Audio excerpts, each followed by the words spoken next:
म्हण्या, doctor, माझ्या मुलाने चाबी गिळली आहे. डॉक्टर, कधी झालं हे? म्हण्या, 3 महिन्यापूर्वी. डॉक्टर, मग आतापर्यंत तुम्ही काय करत होतात? म्हण्या, आम्ही डुप्लिकेट चाबी वापरत होतो.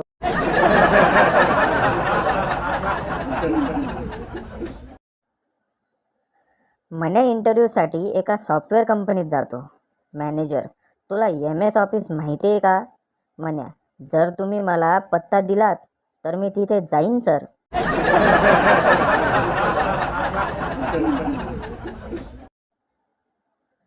एका वाड्याबाहेरील पुणेरी पाटी. हा वाडा पाडून बिल्डिंग बांधायची नाही असे आधीच ठरले आहे. तेव्हा असा प्रस्ताव घेऊन कोणीही आल्यास त्याला वाड्यातच कोंडून ठेवले जाईल, याची कृपया नोंद घ्यावी.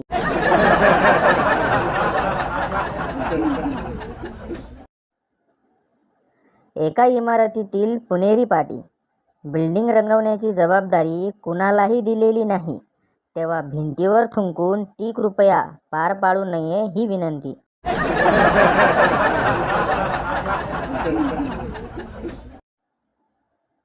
स्थळ, मध्य पुण्यातील एक ग्रंथालय. सभासद, आत्महत्येचे प्रकार अशा विषयावर एखादं चांगलंसं पुस्तक आहे का? ग्रंथपाल रोखून पाहत, पुस्तक परत कोण आणून देणार ते सांगा आधी.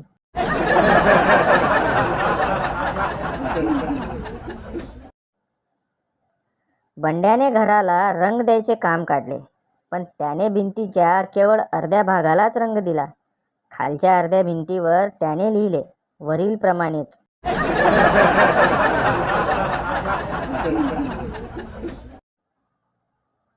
अण्णा आपल्या राहत्या घरात शेवटच्या घटका मोजत होते.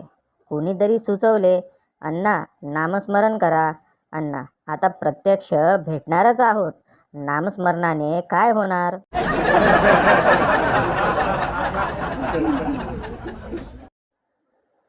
भूगोलाचे मास्तर आपले शहर आणि आपल्या नद्या शिकवत होते.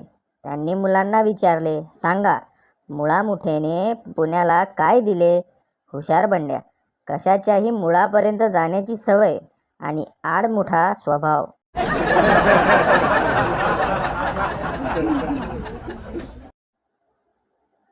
सोसायटीत नव्यानेच आलेल्या एकाने बंड्याला विचारले, इथे चप्पल बूट कुठे मिळतील? बंड्या, कुठेही मिळतील, तुमच्यात तसे गुण असायला हवेत.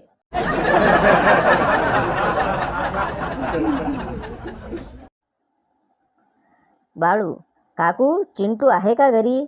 जोशी काकू, आहे ना, गरमागरम पोहे खातोय, तुला पण भूक लागली असेल ना? बाळू, हो, खूप.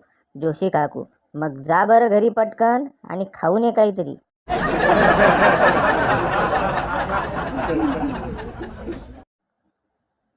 बाहेर पाऊस पडत असतो.